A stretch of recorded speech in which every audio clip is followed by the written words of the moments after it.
Grab your popcorn, movie lovers, because tonight we're rating Keanu Reeves' private watch list, the handwritten roster he quietly texted to co-star Carrie-Anne Moss when she asked for films to show her kids. From neon-soaked nightmares to blistering samurai epics, each pick reveals a hidden corner of the actor's soul. Over the next minutes, we'll unwrap 22 titles he swears will change the way you feel about cinema forever. Ready to begin? The Neon Demon 2016. Picture Los Angeles at witching hour, still pools of tar-black night broken by retina-burning flashes from fashion photographers. This is the dreamscape Nicholas Winding Refn builds, and it's the very first film Reeves typed into his list. Why? Because, he told friends, it's a horror story that knows glamour is just another jungle. The plot tracks 16-year-old Josie, a runaway whose innocent beauty cannibalizes the modeling scene. Rivals hiss they'd kill for her look. Refn takes them at their word, serving UV-lit necromancy and crimson fountains that would make Argento blush. Reeves' cameo as a sleazy motel manager is brief yet unforgettable. One guttural phone call, and Neo becomes pure menace. Stepping inside this neon-washed purgatory, he says, reminds him that cinema must risk repulsing you to earn your awe. When the final frame freezes on a glass shard smile, you realize, as Keanu does, that the neon demon isn't asking whether art can be beautiful. It screams that beauty itself might be a sickness. Reeves revisits it whenever Hollywood's glitter numbs his senses. Its savage lullaby resets his compass toward authenticity. It's the cinematic equivalent of smelling salts, stinging, disorienting, impossible to forget. Keanu wants you to feel that jolt, so buckle up before the mirror starts swallowing the room. A Clockwork Orange 1971. When Keanu first saw Stanley Kubrick's dystopia as a Toronto teen, he joked it felt like being hit by Beethoven through a baseball bat. The story follows Alex and his droogs until the state tries to reprogram his very capacity for choice. Reeves recommends it because it demands we wrestle with the ethics of control. Does forced goodness still count as good?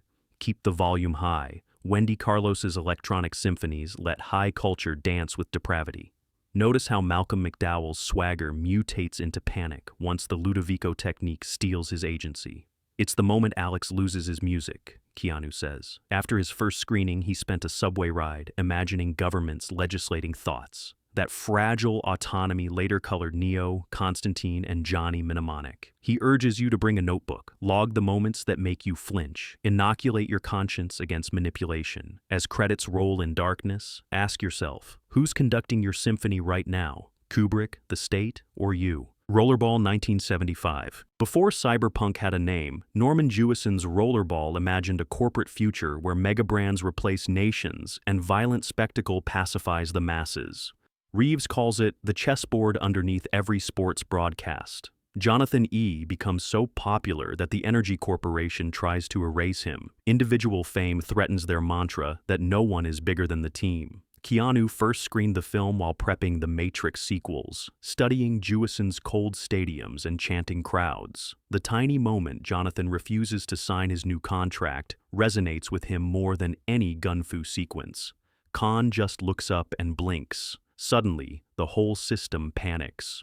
Corporations here rewrite history by deleting books. Algorithms today bury dissent in much the same way. Pause on the zero-gravity celebration scene. Champagne globules float, but the players can't breathe without corporate oxygen. When the climactic match devolves into a silent, blood-spattered free-for-all, Jonathan simply raises his arms. Keanu insists that hold shot is the most punk thing he's ever seen. Triumph, stripped of language, brand, slogan. It's a 10-second silence, so loud he says it still echoes in his helmet whenever he straps in for John Wick stunts. The Bad Batch 2016. If the neon demon is Keanu's nightmare of beauty, Anna Lily Amirpour's The Bad Batch is his daydream of ugliness. Sun-bleached, cannibal-ridden, yet tender. Dumped in a fenced-off Texas wasteland, Arlen loses an arm and a leg to bodybuilders who drink human protein shakes, then collides with a mute brute and a silk pajama cult leader called The Dream, played by Reeves himself. He loves the film because it feels like Mad Max directed by Jim Jarmusch after a tequila bender. Amirpour drains the palate to chalk whites, then floods it with neon inside The Dream's desert disco. Paradise marketed as salvation, how every con fun works, Keanu quips. He wrote pages of motivational sermons for his cultists, a reminder of how selling hope mutates into tyranny. The movie echoes debates on borders and disposability, who gets pushed outside the fence, and who profits from its existence. It ends with an improvised family portrait, a flicker of grace. Cannibalism isn't the worst sin here.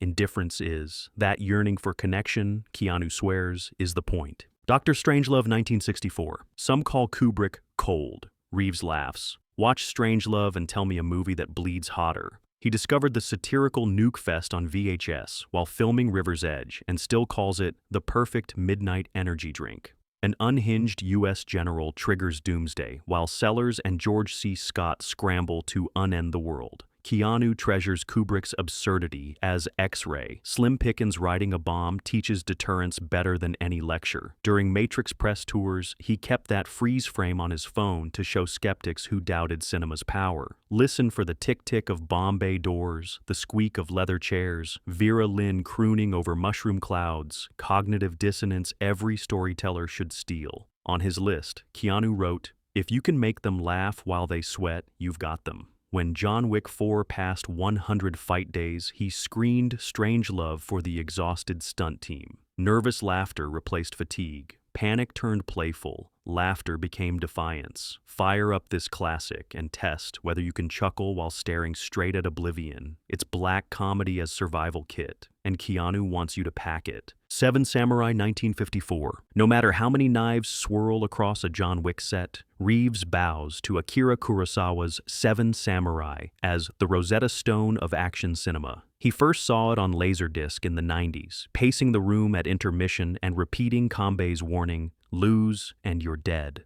On the surface, starving villagers hire 7 Ronin to fight bandits, but Keanu asks you to hear it like music. Kanbei setting tempo, Kikuchio crashing like cymbals, Katsushiro trembling with hope. Kurosawa's widescreen geography turns battle chaos into clarity. Every ensemble blockbuster since owes it a debt. Victory costs 4 samurai and dozens of peasants, and the survivors realize they no longer belong anywhere. A melancholy exit that inspired Neo's solitary walk into the rain at the end of Matrix Revolutions. Why push a black and white, subtitled relic in the TikTok age? Because it plants patience in jump-cut hearts. Training montages, drum thunder, the slow build. Each stretch of time is a forge, and you are the blade. Take the lesson, Keanu insists, the next time life rides over the horizon with torches lit. Blade Runner 1982.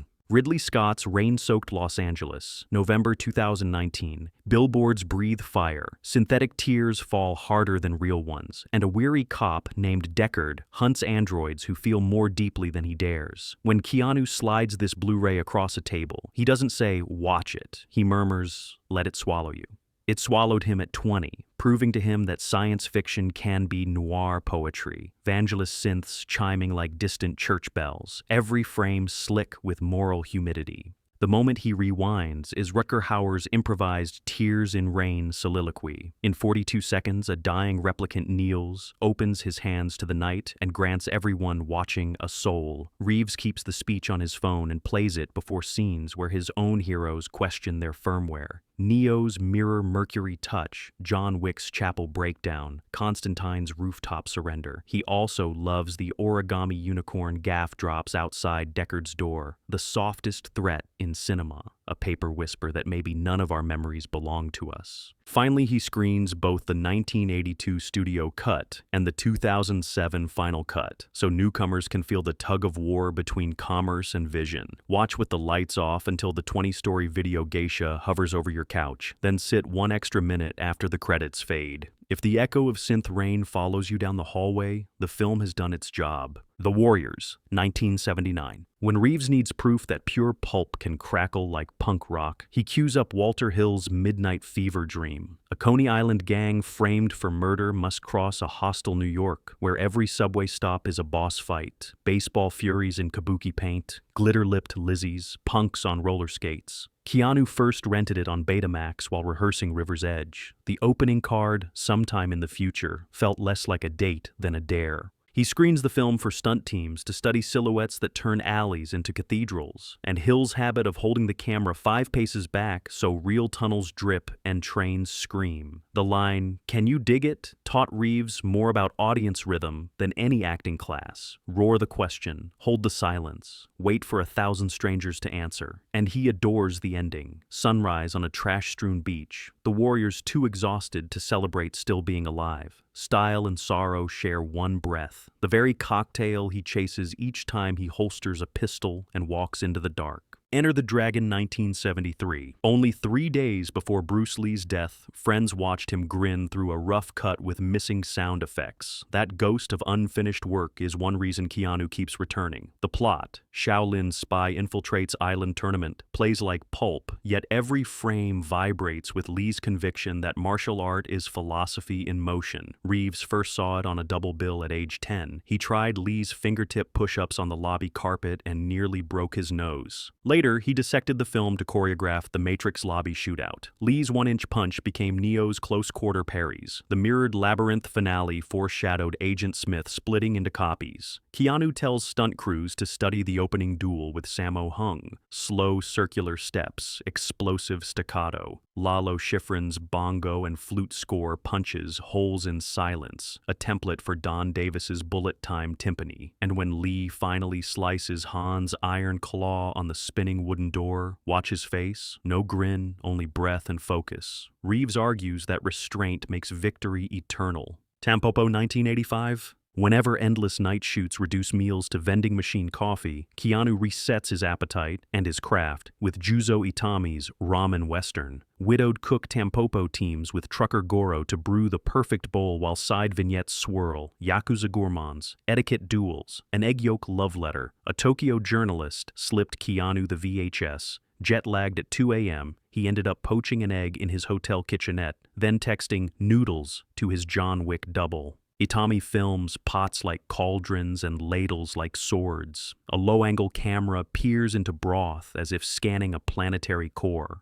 Reeves screens the classroom scene, where a strict instructor bans noisy slurping to show how tension pivots on the flick of a chopstick. But the moment that matters arrives when Tampopo bows to her finished ramen, honoring generations of unseen cooks. Keanu watches that bow before stepping on set, saluting the crew whose work flavors every frame. He swears the final close-up of a nursing infant holds the secret to art we create to feed strangers. Finish Tampopo, he says, then invite someone out for ramen. Ghost in the Shell 1995. Long before Neo donned a trench coat, Keanu wore Major Kusanagi's chrome spirit like a second skin. Mamoru Oshii's cyber-philosophical anime blew into his life via Laserdisc in 1996, opening a portal where the human soul ends and the network begins. City montages linger on canals full of garbage data. Reeves tells young directors to study those wordless minutes. That's what dreaming in code looks like. He adores Kenji Kawai's choral score, recorded in a warehouse, so vocals echo like ghosts. During Matrix Resurrection's post-production, he played Making of Cyborg to remind engineers that electronic futures still need beating hearts reverberating in air. Dim the lights until your monitor is the only glow, he advises. Then ask yourself when the Puppet Master merges with Motoko, are you the user or have you been used? If your own pulse sounds louder than usual when credits roll,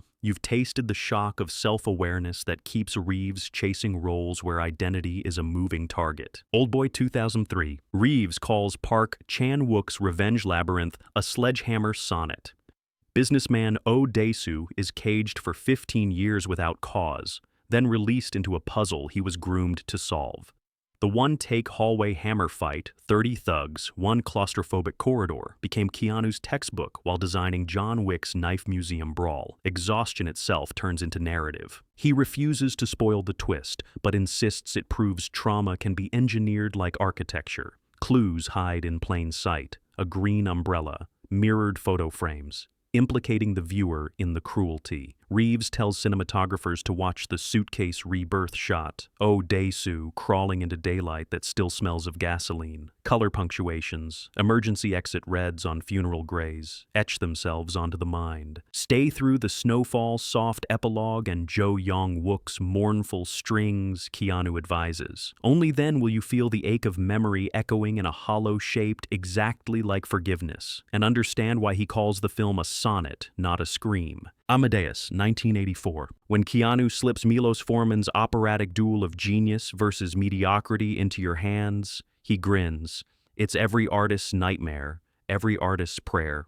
He first saw it at 16 in Toronto's long-gone Uptown Cinema, where the chandeliers shook with Mozart's arias. What transfixed him wasn't only Tom Hulce's giggling prodigy or F. Murray Abraham's bitter Salieri. It was the notion that creation can feel like being struck by lightning while everyone else watches from dry ground. Reeves replays the dictation scene, the dying Mozart whispering music no ear has heard, while Salieri scribbles like a possessed scribe before roles that demand surrender. He tells young composers on set to note the candle wax melting faster than the ink. That's time mocking talent. Forman's Prague masquerades as 18th century Vienna, mirroring how actors inhabit past lives. Keanu studies the camera's slow waltz around the opera boxes, stealing its choreography for Neo's ballroom fight in Reloaded. When final credits roll over a madman's laughter, Reeves likes to walk outside and listen. If city traffic suddenly sounds symphonic, the film has rewired your hearing.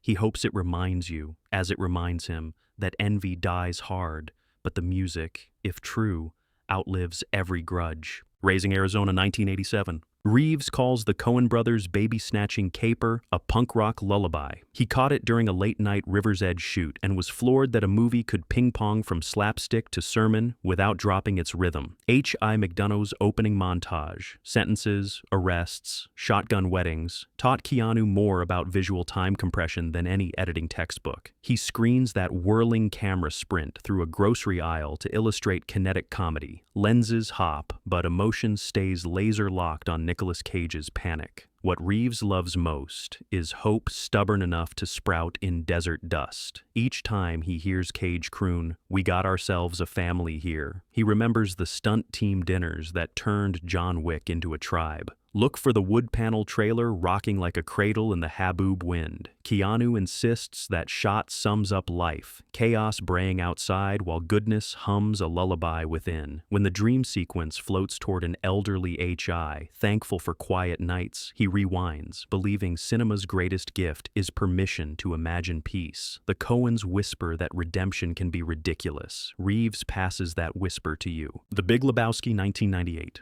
To Keanu, the dude isn't a slacker icon. He's zen in a bathrobe. After a grueling week of wire foo, he streamed the film, laughing so hard he dislodged a harness bruise. The rug ties the room together became his koan for alignment, props, mood, purpose. He admires how the Coens shoot bowling alleys like cosmic tunnels, neon gutters stretching toward forever, pins exploding like tiny big bangs. Reeves screens the slow-motion tumble through a psychedelic lane to show VFX artists pre-digital ingenuity, yet his favorite beat is that quiet cab ride where the dude pleads for credence and gets ejected for bad vibes. It reminds him that peace sometimes means leaving someone else's soundtrack alone. Keanu gifts Lebowski to friends who overthink. He wants them to feel the story shrug, sip a White Russian, and float. When Sam Elliott's cowboy narrator finally tips his hat, Reeves feels a cosmic wink. Chaos abides, but so do friendships forged over bowling shoes and bad coffee. He hopes you'll hear that wink echo in your own lanes. La Femme Nikita, 1990. Luc Besson's French thriller hits Reeves like a glass of ice water espresso, sharp, stylish, lethal. He discovered it on VHS while prepping Point Break, scribbling notes on how Anne Parillo's twitchy ferocity morphs into poised assassin. He replays the restaurant kitchen set piece, where Nikita escapes through scalding steam, as a lesson in spatial storytelling. Every pot clang becomes a clock tick. Keanu's handgun stance in John Wick owes a debt to Parillo's elbows in grip. The elegance of murder disturbed him, and that discomfort fuels his own choreography. Watch the soft-focus grocery scene that follows. Nikita sniffing fruit like a child tasting freedom. Reeves argues the juxtaposition proves action is meaningless without a heartbeat to jeopardize. Besson bathes Paris in cobalt nights and sodium dawns. Keanu teaches DPs to chase those color temperatures when romance and danger must share the frame.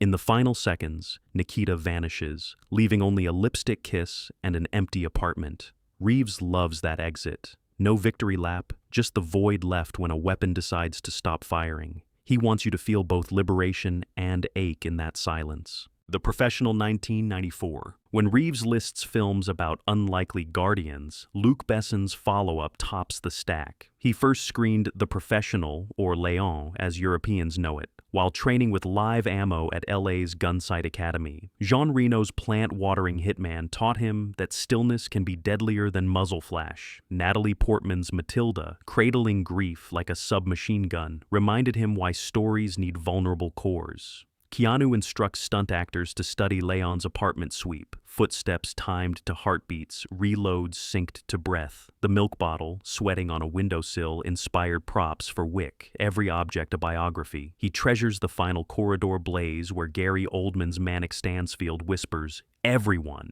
and chaos answers. It's a symphony of echoing tiles and ricocheted light. Yet the moment Reeves rewinds is quieter. Matilda burying Leon's plant in orphanage soil, promising it roots. He calls it the purest gesture in action cinema, love returning borrowed life to the earth. Whenever a role tempts him towards spectacle for spectacle's sake, he replants with Matilda, remembering that bullets are only interesting when they scar something that matters. He hopes the film persuades you to water your own small, stubborn green thing. Rosencrantz and Guildenstern Are Dead, 1990. Keanu warns that Tom Stoppard's meta-tragicomedy is a hall of mirrors. Stare too long and your reflection starts asking the questions. He discovered the film between 3 a.m. takes on The Matrix, insomnia hissing in his ears. The opening, Gary Oldman's Rosencrantz flips a coin that lands heads 92 times, made him scribble, "Probability just died," in his set diary. Reeves loves how Stoppard yanks two expendable courtiers out of Hamlet's spotlight and forces them to debate whether words illuminate or merely wallpaper the void. He replays the scene where the players rehearse a silent hanging, insisting it's a primer on how performance can foreshadow fate. When he and Carrie-Anne Moss warmed up for fight rehearsals, they volleyed Stoppard's riddles to loosen their tongues and sharpen their timing. He screens the final silhouette, rope tightening as Rosencrantz whispers, "There must have been a moment," to remind casts that every epic leaves unnamed collateral damage. After rap, Reeves sometimes flips a double-headed coin for the crew, a wink to Destiny's loaded game. He says, accepting our peripheral role, yet fighting for a line in the script, is the bravest act an artist can attempt, and he hopes you'll attempt it after the credits fade. The Evil Dead, 1981. Keanu slides Sam Raimi's splatter debut from a scuffed VHS sleeve like a cursed Necronomicon page, daring you not to flinch. He first saw it in a snow-chilled Edmonton grindhouse, projector rattling like a chainsaw. By dawn, he was copying Bruce Campbell's panic eyebrow in a hotel mirror. What hooks him is handmade ferocity, $350,000, a camera bolted to 2x4s so it could rocket knee-high through Michigan leaves, and buckets of Caro syrup dyed cemetery red. He calls Raimi's shaky cam a demon's POV, proof that low budgets outrun studio money through velocity alone. When John Wick fights grew too polite, Reeves screened the cellar door slam, hinges shrieking, pipes sweating, to remind everyone that violence should splatter the lens. He adores Raimi's lo-fi Foley, walnuts for bone snaps, taped gunshots played backward, terror built from grocery bag ingenuity. Most audiences remember the blood geysers. Keanu rewinds the reel-to-reel incantation, scholars chanting Sumerian they don't understand, and here's a metaphor for acting itself. Speak mystery aloud and watch something ancient answer. The final tracking shot, unseen force-battering doors until it devours Ash's scream, convinced him cinema can punch through the fourth wall. He now asks film school grads, if terror kicked your camera, would it keep rolling? Creativity, he swears, often crawls from a basement no one wanted to clean, armed with garden tools and audacity. When the lights rise, check your cellar lock and maybe grab a cheap camera of your own. Monty Python and the Holy Grail, 1975. After a 14-hour wire rig day, Reeves unwinds with Arthurian absurdity, knights clacking coconuts instead of riding horses, anarcho-syndicalist peasants critiquing monarchy, and a killer rabbit that eviscerates chivalry in 10 seconds flat. He caught the film's 25th anniversary screening at London's Prince Charles Cinema and laughed so hard he tore a harness bruise. What he treasures is controlled chaos, credits derailing into moose jokes, animated cutouts devouring the frame because it proves comedy can be punk while wearing medieval chainmail. He studies Terry Gilliam's low-budget illusions, forced perspective castles, fog-masking empty sound stages, imagination hustling harder than cash. On Matrix press tours, he quoted the Black Knight's stump defiance, "'Tis but a scratch," whenever reporters asked about stunt injuries. Yet beneath the silliness, he hears a rebel sermon. Authority deserves ridicule, and laughter can collapse hierarchy quicker than swords. The abrupt police raid ending delights him most. Narrative itself gets arrested, reminding storytellers to question their own rules. Reeves recommends watching with friends and pausing during the Bridge of Death to guess each other's favorite colors, because he says shared nonsense forges real fellowship. 50 years on, the film's coconut beat still syncs with modern heart rates, proof that irreverence never ages. The Outlaw, Josie Wales, 1976. When Keanu craves a Western where forgiveness battles vengeance shot for shot, he cues Clint Eastwood's Civil War Odyssey. He first watched it on location in Monument Valley, sand and fake blood still crusting his boots from 47 Ronin. The opening massacre, Union irregulars torching Wales's farm, struck him as an origin story for wrath itself. Yet each mile the outlaw rides gathers unlikely companions. A Cherokee elder, a Navajo mother, a terror-struck settler family. Reeves calls that wagon of misfits the first furious family, proof that chosen bonds outgun vendettas. He studies Eastwood's long, water-starved takes where sweat counts time better than clocks, and the way Josie spits tobacco with surgical precision, character revealed in saliva arcs. The line, "endeavor to persevere," became Keanu's mantra during John Wick 4's 100-day shoot. He scrawled it on sparring room mirrors so every bruise felt prophetic. What moves him most is the finale. Wales, face smeared with dust, declines a shootout and lets history misidentify him, choosing anonymity over endless blood. Reeves screens that moment for young actors to illustrate power in walking away. He urges viewers to taste the film's bittersweet victory and ask whether survival is measured by kills or by the people still willing to ride beside you when the sun drops. Mad Max 2, The Road Warrior, 1981. Reeves describes George Miller's diesel punk chase poem as a spiritual cardio workout.